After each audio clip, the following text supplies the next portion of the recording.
হরে কৃষ্ণ। আগামী 4ঠা শ্রাবণ 1432 যে একাদশী, সেই একাদশীটির নাম হচ্ছে কামিকা একাদশী।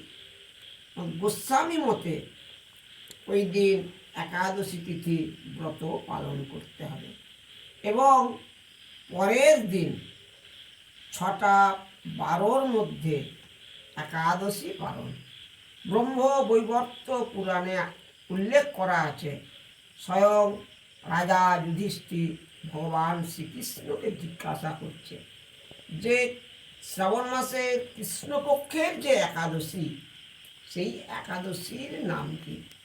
স্বয়ং ভগবান শ্রীকৃষ্ণ বললেন, এই একাদশীর নাম কামিকা একাদশী, ব্রতের শ্রেষ্ঠ একাদশী। তাই আমাদের প্রত্যেকের কর্তব্য একাদশী ব্রত করতে হবে। হরে কৃষ্ণ, রাধে রাধে।